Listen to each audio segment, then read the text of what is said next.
안녕하세요. 저는 올해 68세 박영자라고 합니다. 여러분, 평생을 성실하게 살아온 사람이 하루아침에 거지가 될 수 있다는 걸 믿으시겠어요? 아마 많은 분들이 저와 같은 상황을 겪고 계실 텐데, 정말 억울하고 분한 마음 다들 아실 거예요. 제가 오늘 이렇게 용기를 내서 제 이야기를 하는 이유는 저와 같은 피해자가 더 이상 생기지 않았으면 하는 마음 때문입니다. 정말 믿기 힘든 일이지만 제가 직접 겪은 일이라서 여러분께 꼭 알려드리고 싶어요. 제 이야기는 3년 전으로 거슬러 올라갑니다. 그때 저는 남편과 함께 40년 넘게 운영했던 작은 식당을 정리하고 은퇴를 준비하고 있었어요. 평생을 새벽 4시에 일어나서 밤 10시까지 일하며 정말 개미처럼 모은 돈이 3억 2천만 원 정도 있었습니다. 많은 돈은 아니지만 저희 부부가 노후를 보내기에는 충분하다고 생각했어요. 남편은 당뇨와 고혈압이 있어서 병원비도 많이 들고 저도 무릎이 안 좋아서 수술을 받아야 하는 상황이었거든요. 그래서 이 돈만큼은 정말 소중하게 지켜야 한다고 생각했습니다. 그런데 문제는 은행 금리가 너무 낮다는 거였어요. 예금 금리가 1%대였는데 이자로는 생활비도 부족한 상황이었습니다. 그래서 남편과 상의해서 조금이라도 수익률이 좋은 곳에 투자해 보자고 했어요. 물론 원금은 절대 잃으면 안 되니까 안전한 곳에만 투자하기로 했죠. 그때 마침 조카 성훈이가 저희를 찾아왔어요. 성훈이는 제 남동생의 아들인데 어릴 때부터 정말 예쁘게 키운 아이예요.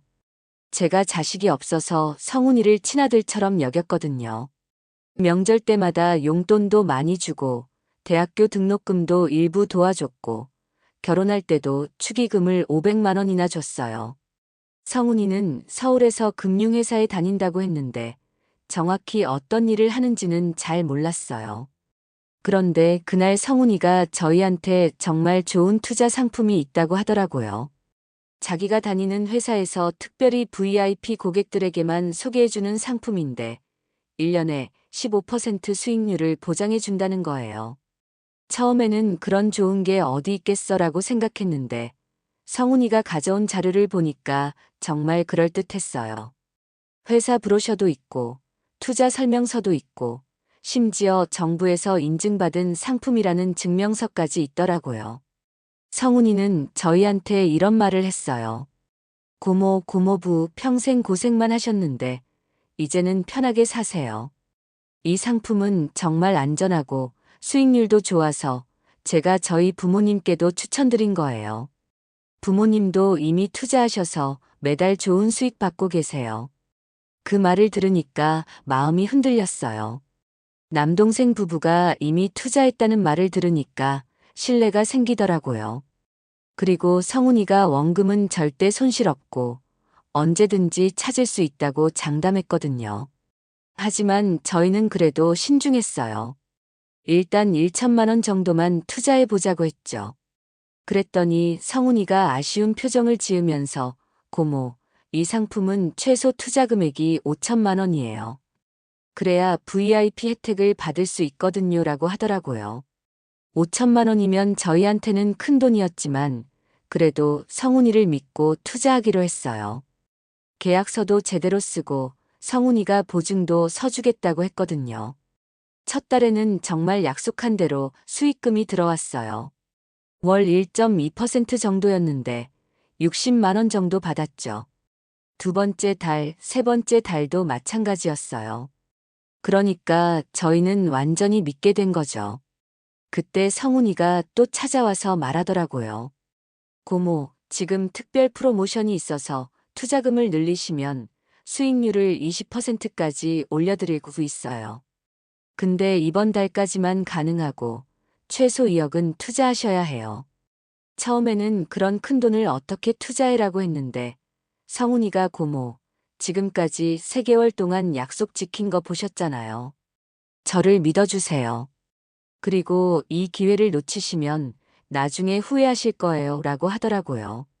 남편과 며칠 동안 고민했어요. 사실 무서웠거든요.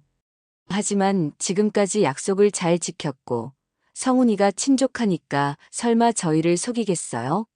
그래서 결국 2억 5천만 원을 추가로 투자했습니다. 그러면 총 3억 원이 되는 거였죠. 성훈이는 정말 기뻐하면서 고모, 정말 잘 결정하셨어요. 이제 매달 500만 원씩 받으실 수 있어요 라고 했어요. 500만 원이면 저희 생활비로는 충분히 넉넉한 금액이었거든요. 그런데 문제는 그 다음 달부터 시작됐어요. 갑자기 성훈이한테서 연락이 왔는데 투자한 회사에서 일시적으로 자금 운용에 문제가 생겨서 이번 달 수익금 지급이 늦어진다는 거예요. 다음 달에는 이번 달 것까지 합쳐서 2배로 줄 테니까 기다려달라고 하더라고요. 처음에는 그럴 수도 있다고 생각했어요. 투자라는 게 원래 그런 거 아니겠어요? 하지만 한 달이 지나도 2달이 지나도 연락이 없었어요. 제가 성훈이한테 전화를 해도 받지 않고 문자를 보내도 답장이 없었어요. 그래서 직접 성훈이 집에 찾아갔어요. 그런데 집주인이 나와서 그 사람들 3달 전에 이사 갔다고 하는 거예요. 깜짝 놀라서 성훈이 부모님, 그러니까 제 남동생한테 연락했죠. 남동생한테 전화해서 성훈이가 어디 있냐, 연락이 안 된다고 했더니 남동생도 모른다고 하더라고요. 그래서 투자 이야기를 했는데 남동생이 깜짝 놀라면서 무슨 투자? 우리는 그런 거 한 적 없다고 하는 거예요. 그때 정말 머리가 하얘졌어요. 성훈이가 저를 완전히 속인 거였어요. 부모님도 투자했다는 말도 거짓말이었고 안전한 투자 상품이라는 것도 모두 가짜였던 거죠. 급하게 성훈이가 다닌다던 회사에 연락해봤는데 그런 회사는 아예 존재하지 않았어요. 성훈이가 보여준 브로셔나 증명서도 모두 가짜였던 거죠. 그때서야 제가 완전히 속았다는 걸 깨달았어요. 바로 경찰서에 신고했죠. 하지만 경찰에서는 친족 간의 투자 사기는 입증하기 어렵다. 성훈 씨가 의도적으로 사기를 친 건지 정말 투자 실패인지 확인이 필요하다고 하더라고요. 그리고 성훈이가 어디 있는지도 모르니까 수사도 제대로 진행이 안 됐어요. 남동생한테 도움을 요청했지만 남동생도 성훈이와 연락이 안 된다고 하면서 누나 미안해. 우리도 어쩔 수 없다는 말만 반복했어요. 성훈이 아내한테도 연락해봤지만 아내도 모른다고 하면서 이혼했다고 하더라고요. 결국 제 돈 3억 원은 모두 날아가 버렸어요. 평생 모은 노후 자금이 하루아침에 사라진 거죠. 그때 정말 자살까지 생각했어요. 어떻게 살아가야 할지 막막했거든요. 남편은 충격을 받아서 병이 더 악화됐어요. 혈압이 급격히 올라가서 응급실에 실려가기도 했고 당뇨 수치도 완전히 망가졌어요. 저도 스트레스 때문에 몸무게가 10kg이나 빠졌고 불면증에 우울증까지 생겼어요. 가장 힘든 건 주변 사람들의 시선이었어요. 동네 사람들이 저희 사정을 알게 되면서 그렇게 조심스럽던 사람들이 어떻게 그런 사기에 당했냐고 수군대는 소리가 들렸어요. 정말 창피하고 부끄러웠죠. 그래도 살아야 하니까 다시 일을 시작했어요. 68세의 나이에 새로 일자리를 구하는 게 얼마나 어려운 일인지 여러분도 아실 거예요. 결국 새벽에 폐지를 주우러 다니고 아파트 청소 일도 하게 됐어요. 하루에 4-5시간씩 폐지를 주워서 버는 돈이 2-3만 원 정도예요. 한 달에 60-70만 원 정도 벌 수 있는데 남편 병원비와 생활비로는 턱없이 부족해요. 그래서 집도 월세가 싼 곳으로 이사했고 먹는 것도 줄였어요. 제일 가슴 아픈 건 남편 병원비를 제대로 대지 못한다는 거예요. 예전에는 좋은 병원에서 정기검진도 받고 좋은 약도 썼는데 지금은 동네 병원에서 기본적인 치료만 받고 있어요. 약값도 아까워서 먹다가 안 먹다가 해요. 성훈이한테는 계속 연락을 시도했어요. 1년 넘게 매일 전화하고 문자 보냈는데 한 번도 답장이 없었어요. 그러다가 작년에 우연히 성훈이를 목격했어요. 시내 백화점에서 비싼 옷을 입고 가족들과 쇼핑하는 모습을 봤어요. 그때 정말 분노가 치밀어 올랐어요. 제 돈으로 저렇게 잘 살고 있구나 싶어서 너무 화가 났죠.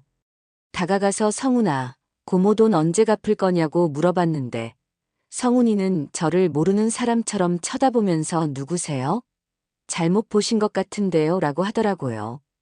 정말 기가 막혔어요.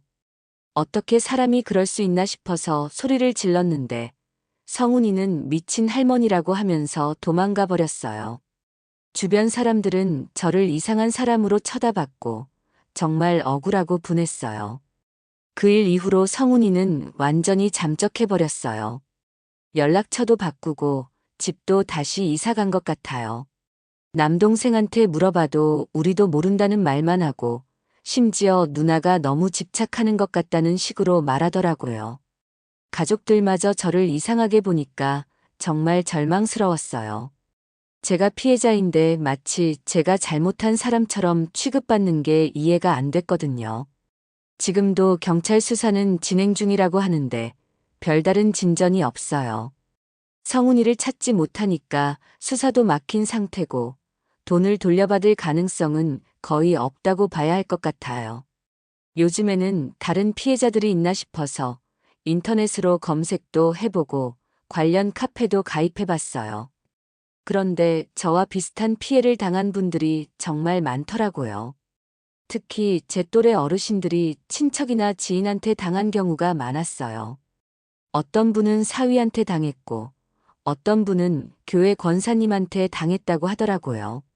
모두 저처럼 안전한 투자라는 말에 속아서 노후 자금을 모두 잃었다고 해요. 그런 분들과 이야기하면서 조금이나마 위로를 받고 있어요. 하지만 근본적인 해결책은 없어요. 잃은 돈을 되찾을 수도 없고 나이가 있어서 다시 많은 돈을 벌 수도 없거든요. 그냥 이대로 평생 가난하게 살아야 하나 싶어서 때로는 절망감이 밀려와요.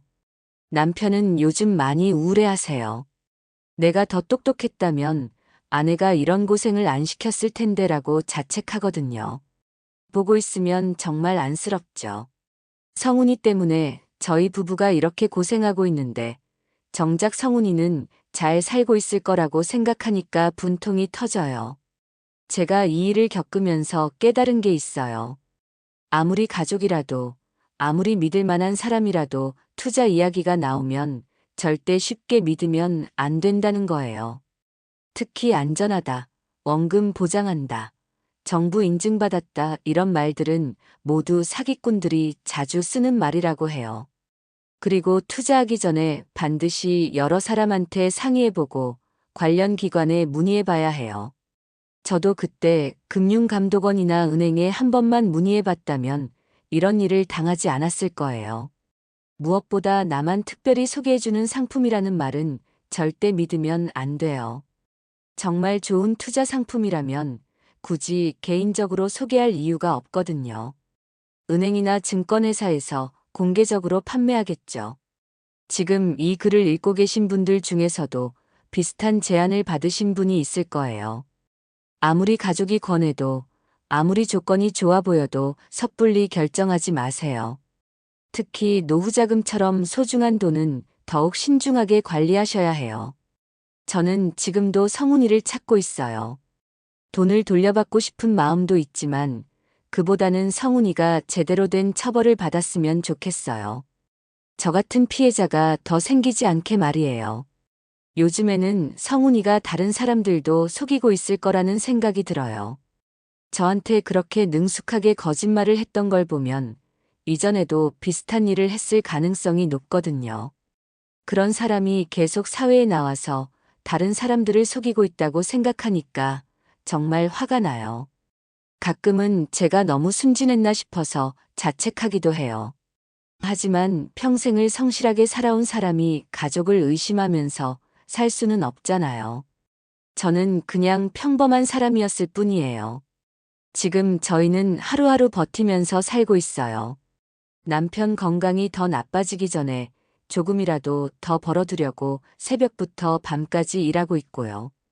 때로는 힘들어서 포기하고 싶을 때도 있지만 그래도 살아야죠. 이런 일을 당하고 나니까 세상이 다르게 보여요. 예전에는 사람들이 다 착하다고 생각했는데, 이제는 누구든 조심하게 되더라고요. 슬픈 일이지만 어쩔 수 없는 것 같아요.